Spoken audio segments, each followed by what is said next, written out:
السلام علیکم۔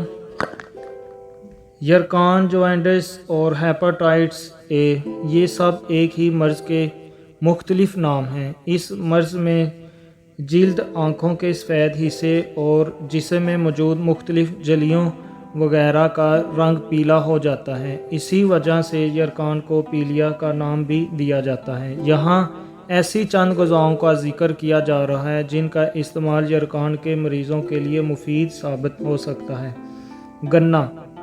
گنا ہاضمے کے لیے اچھا ہوتا ہے اور یہ جگر کے کام کو مزید بہتر بناتا ہے، جبکہ روزانہ گنے کا ایک گلاس جوس پینے سے یرکان کا مریض تیزی سے اس مرض سے چھٹکارا حاصل کر سکتا ہے۔ مولی کے پتے پیلیا سے چھٹکارا حاصل کرنے کے لیے مولی کے پتوں کا استعمال بھی کارآمد ثابت ہو سکتا ہے، کیونکہ اس کے پتوں میں ایسے مرکبات ہوتے ہیں جو آنتوں کی نقل و حرکت کو بہتر کرتے ہیں۔ روزانہ مولی کے پتوں کا رس نکال کر ایک گلاس پیا جائے تو یرکان کا علاج جلد ممکن ہے۔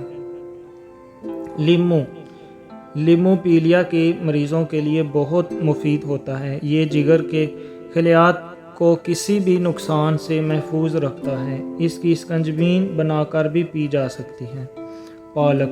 پالک میں آئرن کی مقدار کثرت سے ہوتی ہے، لہٰذا پالک کا جوس بھی پیلیا کے مریضوں کے لیے ایک مؤثر گھریلو علاج ہو سکتا ہے، جبکہ پالک کے پتوں کے ساتھ گاجر کا استعمال بھی مفید ثابت ہے۔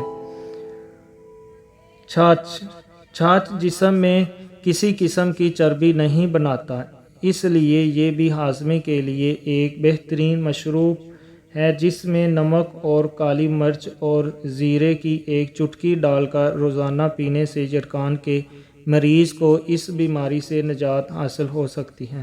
احتیاط: یرکان کی بیماری میں مریض کو بھوک کم لگتی ہے۔ اس دوران زیادہ ثقیل، بھاری، مرغن، تلی ہوئی، تیز مرچ مسالے والی اور پروٹین والی غذاؤں سے بالکل پرہیز کرنا چاہیے۔ مریض کو سبز پتوں والی اور تازہ سبزیاں بغیر گھی کے ابال کر کھانی چاہیے، کیونکہ زیادہ گھی کا استعمال بھی خطرناک ہو سکتا ہے۔ ایسی حالت میں پینے والی اشیاء مثلاً فریش جوس، کچی لسی یعنی دودھ میں پانی ملا کر، گلوکوز وغیرہ زیادہ استعمال کریں۔ یرکان کے مریض پھل کا استعمال بھی بکثرت کریں۔